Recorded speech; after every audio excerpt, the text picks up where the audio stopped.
Welcome back, everybody, to Tales of the Lockbox, a Property.ca podcast. As you know, I'm your host, Josh Benoliel, VP of Sales here at Property.ca, Condos.ca, and Mr. Loft.ca.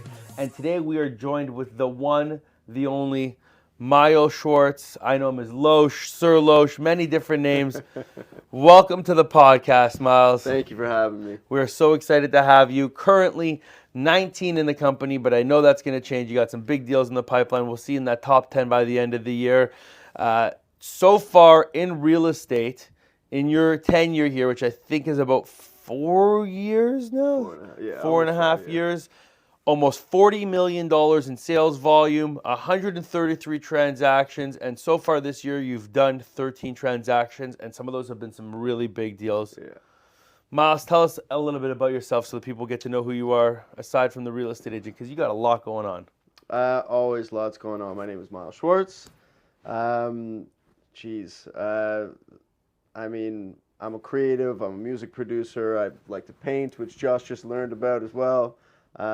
Really, I just attack everything I do in a very creative way, and I try to, bring my talents into whatever I do. So if I'm in an offer situation, I try to be creative and, how can I think outside the box to be different, think different, present myself different, to make sure that my clients stick out above the rest. That's kind of my mantra. Amazing. Okay, so that's, and Myles, that's so incredible. Like a lot of people who come onto our podcast that are within our dynamic, within Proper.ca, at least for right now, when we're meeting with our agents, everyone's got this vibe, a lot of musically talented, artsy kind of people. And, just going into, before we get deep into the stuff here, like, how do you balance your time? And, you've produced some albums, you've won some awards for producing albums, you've worked with some amazing, talented musicians that a lot of people would know who they are if you name them. How do you balance that work-life balance? And I know it's something you've been playing with over the past couple of years. It's very difficult. Yeah. Or that work-life balance. Yes, it's work-life. Good question. I mean, for the first 4 years, I was pretty much balancing everything 50-50, like music and real estate 50-50. This year, I'd say, is the first year that I just said, you know what, I'm just going to jump in to real estate full throttle. I'm still making music, nights here, nights there. Right now, I'm in the middle of making a bunch of music for a TV show on CBC called Sort of. But that's at night. So I'm kind of real estate by day, music by night. And that's the main way I balance. And we can really see it. If you follow Myles on Instagram, what's your Instagram handle? MylesSchwartz.to. MylesSchwartz.to. You can see that he's really stepped into the real estate. And I mean, it takes time, right? It takes time to become a leader in the space, and you've really earned that position. You've done some really great stuff while you've been working as an agent. So it's great to see how you've transitioned towards that and still being able to do what you love the most, producing music, making art, and having fun and all together. You need that outlet. Otherwise, you'll lose your mind. Yeah, well, wait till you have kids. Let's get into it, Myles. So, we talk about this. I like to start all our meetings like this, our podcasts like that. What motivates you? What's your mindset? What motivates you? What pushes you? What's keeping you going? What's keeping you fired up here? I'm a very competitive person. As I know. By nature. So, the competition of this industry, there's so many people involved. Everything I do, I just try to be the best that I can be, or the best. So that fires me up if there's an opportunity and I see a lane for myself where, I could do better, I could do better, I could do better. I just want to constantly be learning, constantly be growing. That really, really motivates me in the morning and just gets me going. As well as just, being able to fund my lifestyle and, the future that I want for myself. Yeah. So it's that future goal that you're driving Absolutely. forward. Yeah. Cool. And from that perspective, and I know we do a lot of work together from our offices and what we're doing, how often do you revisit those big goals of yours? Lately, more often. I try to think about it daily. In the morning I've been doing my affirmations and journaling a little bit, so that's been reinforcing my goals a little bit more. Good. So you're touching it on a daily basis. Exactly. Yeah. Interesting. Good to know. Okay. So Miriam can't join us this week, but I wanted to get into some stats that might be valuable for some people. One of the big things I want people to leave with from our meetings, our podcast every week, is that I want you to have bite-sized information that you can take, that you can share, that you can use in an elevator talk, in a pitch, whoever you're talking to, in a weekly basis. So I saw this stat come out. It actually was sent to me from another brokerage. They actually sent it on an email, talking about commissions and stuff. But looking at this, the MLS benchmark price in 2005 in the GTA was $265,000. In 2023, it's $910,000, 120. That's a 3.4% increase in home pricing in the GTA over the past, so many years. We look at the average Ontario income.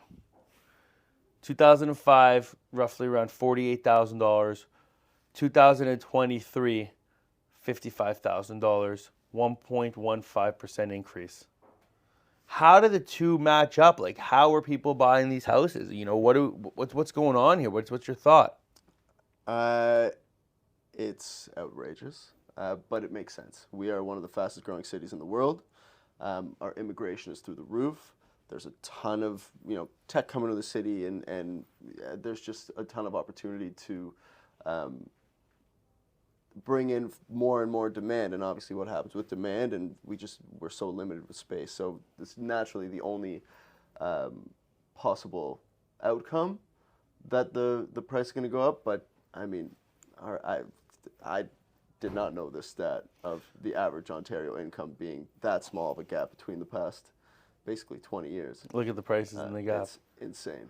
But I think one of the things to remember too, and I talked about this last week, is that Toronto specifically, I can't talk for all of Ontario, but Toronto has a lot of high-paying jobs. 100%, So while prices still are expensive all across Ontario, obviously areas like Aurelia, for example, prices are a lot more affordable where they would match something like this. Versus in Toronto, where home prices are maybe double of what's shown on the screen here, that are rising this number up, the average income is triple. This MLS benchmark price, is that GTA or that's Ontario? Ontario as well. For sure. All Ontario, yeah. Wow. Big area, right? Yeah, There's a lot of Ontario. It's not you hit just the nail on Toronto. the head. Like, we are most dense in the areas where the income is probably a little bit bigger than 55,000, even though maybe not too significant. We have a ton of high-paying jobs. We have a ton of high-paying jobs, and there's clearly plenty of people that can afford to pay the prices of today, and are continuing to pay higher prices and fight to pay higher prices. And that's what we talked about last week too, with the interest rates. Less people are competing when the interest rates are higher as it comes down. Last week, I think the stat that I came out with was and it was obviously across North America, not just Toronto or Ontario, but every 1% decrease in interest rates equals 5 million more buyers entering the housing market. It's unbelievable. It's a great stat. Crazy. That's what I want to give you, stats. I want you to be able to listen to this podcast and walk away with, you can tell somebody what's going on here, and you have a couple topics to pick from. It's crazy. Let's get into some interesting stuff. So today I want to talk about the first 2 quarters of the year. So now, I want to talk about Q1 and Q2 2023 Toronto freehold market. As you can see here, the green line represents closed price on a property, and then the yellow represents days on the market. So as we get through here, let's talk a little bit about this. And I want you to kind of analyze what you're seeing here and give us your input on it. But, off the cuff, you can clearly see days on the market started off the year. Properties were sitting on the market longer as we got into the beginning of the year. No one knew what was going on. Prices were the lowest at the beginning of the year, and that's historical coming into January. We know that kind of always happens, right? Right. Fast forward to the end of Q1, so that would bring us to March. Prices substantially higher, looking at almost $2 million for the average home in Toronto. This is Toronto, right? And days on market coming down to around 15. So this was a clear indicator of what happened this year, because they announced that they were halting interest rate hikes in February. Right. So this was very much expected, I think, for most people that work in our industry. We were expecting, as soon as interest rate hikes paused, a lot of people would kind of assume that you know what, we've hit the bottom of the market. Now's the time, because every single person you're calling, I'm waiting to see what happens. I'm sitting on the sidelines. I'm waiting to see what happens. Every single buyer. And I said, listen, every single conversation, as soon as they stop raising interest rates, you know, you and everybody else that's in the same boat, everyone's going to rush the market at the same time. It's exactly what happened. Right. And that's why you're seeing that uptick. And it's exactly that. We saw that March kind of rush come in. Exactly. So let's look into Q2 in the freehold market in Toronto now. Same thing. So remember, week 14 would have been that 1.9. Yeah. Right? 15 days on the market. So now, obviously, days on the market has shrunk from where we started the year. Yeah. And then carrying into the end of June. Right. Same thing. We had, you know, continuous demand go through the entire year until June, when Bank of Canada had enough of upwards pressure on prices and raised interest rates again, and that's why things kind of dulled back down. I mean, that along with the summer market, which is historically, you know, the slowest season of the year, July and August. Yeah. That's why you're seeing a bit of a downhill turn there. And I think when we look at Q3, what you're going to notice is this yellow line of days on the market probably shoots right back up, 1,000%. and that price number comes right down. 1,000%. Yeah. 1,000%. But the next round of stuff where we look at sold versus not sold, you'll see some interesting stats there. So now, just for an overall view, just to give everyone a clear, here is what the first half of 2023 looked like for freehold houses in Toronto.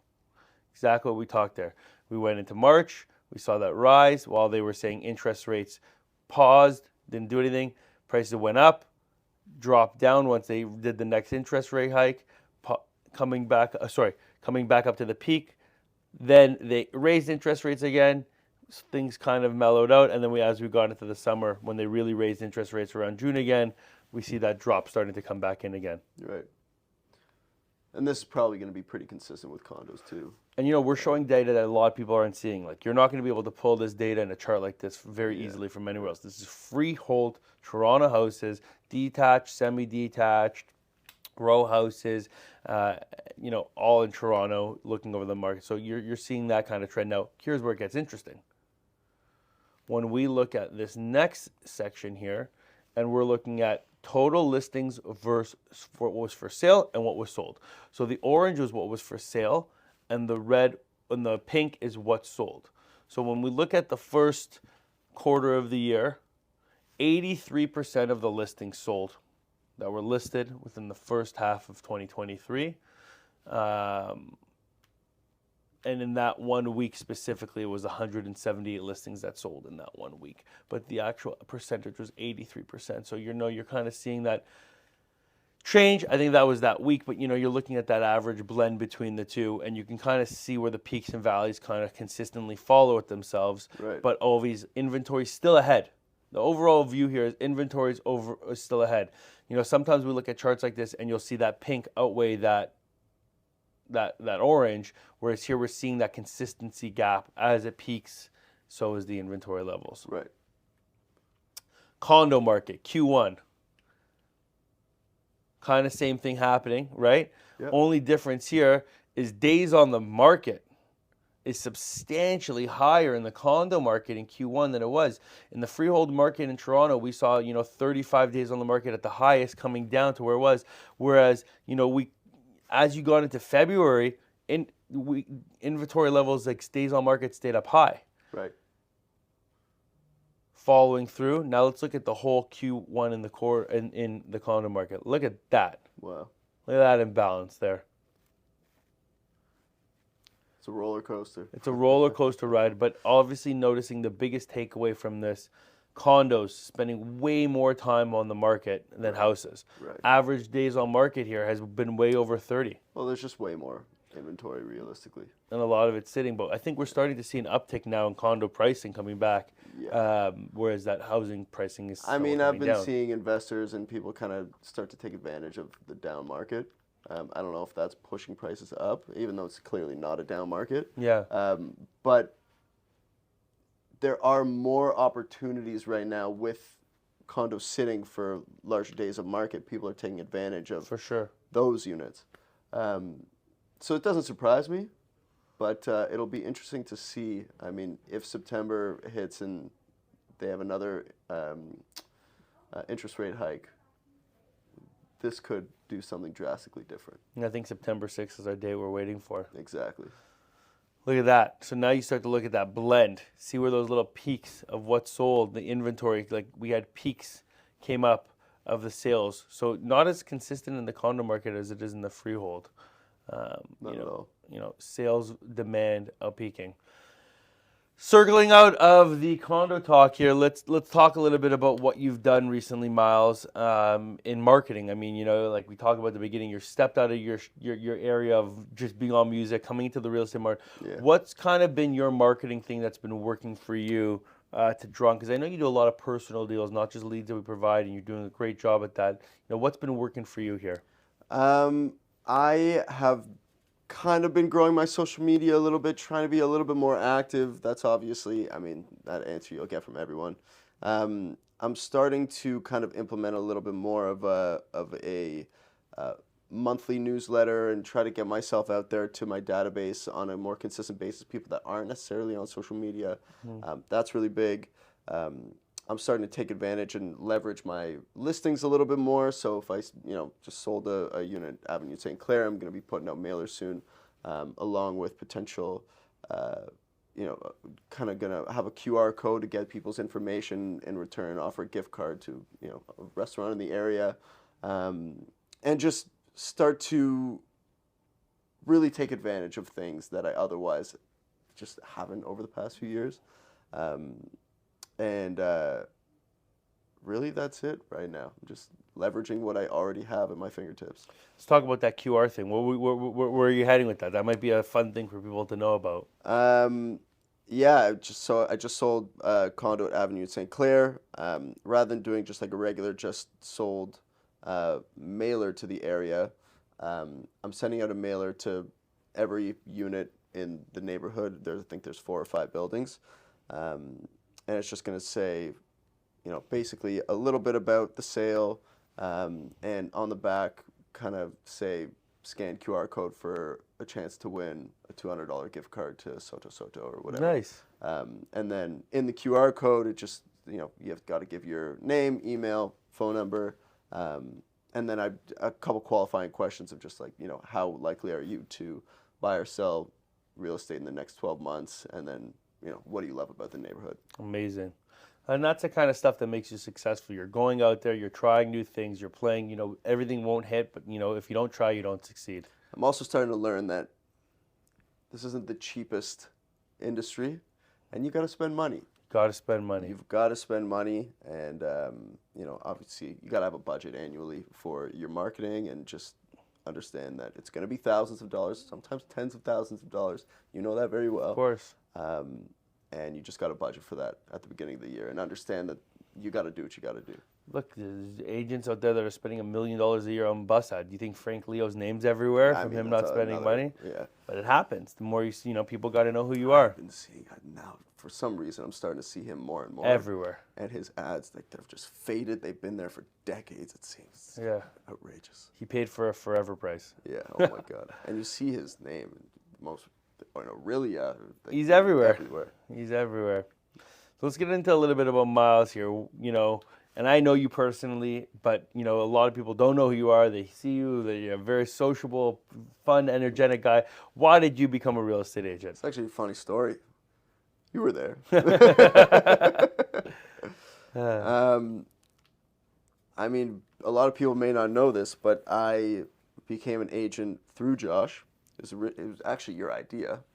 This was at your brother's bachelor party. At my brother's bachelor party in Montreal at apartment 200. Between the drinking, between the partying. We were having a couple drinks. We were banging on ice buckets. And we were having a chat, and I was talking about music and how everything's going really well. But you know what? The money wasn't really doing it for me and for my lifestyle. I just, I wanted something bigger and better. And you said, come work for me. We've got a fabulous brokerage where you don't need a door knock. All you got to do is claim your leads, make your phone calls, and I promise, you can work part-time and make as much money as you want. I was like, that's interesting. You know, if I could make $50,000 a year in real estate On top of your music. on top of my music, I would be a happy guy. Anyways, a few weeks later, I'm up in bed, thinking about it. I just enrolled in Oreo, in Oreo Love it. right away. And I guess the rest is history. I went through the motions. I joined the brokerage. And now look at you. Fuck. Pardon my French. It's okay. Yeah, it's crazy. You're a rock star now. So the initial plan was to just get in part-time, make a few extra bucks on the side, fund my music. And now we're full-time. And You sold your loving soul to the loving devil. every minute of it. We got you. And what do you love about it? What you're the kind of person who really loves what they do. You know, you're a passionate person making music. I know you've flying with Ghostface Killah. You've been in in LA and all these different artists that you work with. You love what you do in the art side of things. What do you love about being a real estate agent? Because there's clearly something besides the money and besides the competition that drives you forward here. I have not worked with Ghostface Killah. So but who I was have the other worked with some- big name artist that you've worked with? I have a song with The Game. That's what I meant. The Game, not Ghostface Killah. Anyways, another conversation. Myles works with celebrities, man. Anyways, so what do I like about being an agent, man? I love the actual transactional process. I love when people at the end of the day, call me and tell me how much they love where they are and how much they love the experience. That's what I love. I love the outcome. And that's why I push so hard and try to, be different and do the best job possible, because at the end of the day, the client experience is what gets me so excited. So I'd say that really is it. Amazing. And, what do you think has been your key? I know you do a lot of things really, really well, from systems, organization, how you operate, how you deal with people. But what do you think the number one key to Myles Schwartz's success has been so far in real estate? Consistency. Yeah, you are very consistent. Consistency, and I don't really give up on people unless it's obvious. But if I can tell that someone needs something, but maybe they don't know yet, I'll be there. I'll always check in from every 2-3 months. I've got a great follow-up system, and I'm kind of just always around. They always see me. They always hear from me. I'm always there to provide value, market updates, whatever it is. And I just kind of trust the system. I make my phone calls, and I'm consistent. Amazing. And if there was a piece of advice, fast forward to, young guy who just signed up for real estate school and in his bed, getting into real estate, trying to make that $50,000 extra a year. What's your piece of advice for that person, Myles Schwartz of 4.5 years ago? First of all, understand that it is not going to happen overnight. It is not an easy job. You cannot do this part-time. You sold me a lie. You did do a part-time for a long time, I know, but I'm only playing. You wanted the money. It's really tough to do part-time, I should say. And once you get a taste of it, you don't even want to do it part-time anymore. That's really what it is. Yeah. So understand that you got to put in the work. You got to put in the work. It's not going to be overnight. You're going to have a lot of bad days, but at the end of the day, things will work out. So just stick through it. I love that. So as we wrap towards the end of this episode here, for those of you who have been listening, my favorite question, what happened here? My favorite question to ask, as we come back to Myles here, where we go, is what's your tale of the lockbox? It's called Tales of the Lockbox.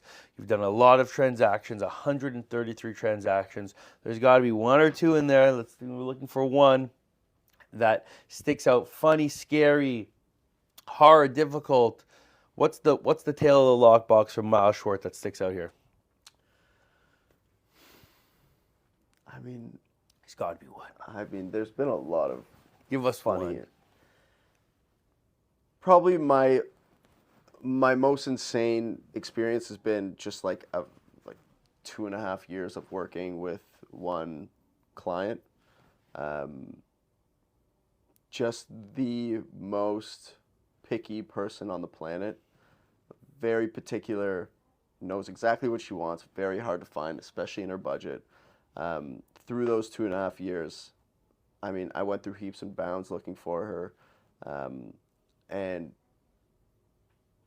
we must have looked at 30 plus. It's not even that crazy because what she was looking for was so specific. It's not that crazy, but just the fact that it took 2.5 years, and every single unit I found for her was off market, which was really important. Put in those the work. 2.5 years, I really. Or you added value. I learned how to really dig into the off market world, and finally, I found something for her after 2.5 years. Hit the nail on the head. What makes it a hilarious story is she called me. I was in Los Angeles working with an artist, and I was staying at this grungy hotel. This was actually this year. I was staying at a grungy hotel for some reason, and she calls me. She's like, I just found a unit with another agent. I really like it, but you've been working your ass off for 2.5 years, so I want to give you the opportunity, one last chance to see if you can find me something. I was like, oh no. Okay, give me a minute. So I'm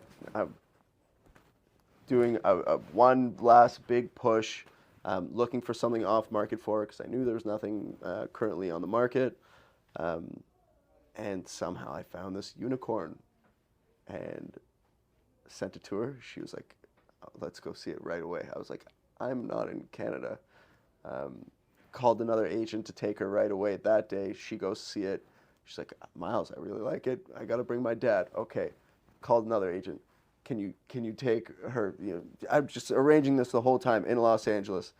Anyways, that entire week of being in Los Angeles was basically me negotiating this deal for her. You got it done. And I got it done. Wow.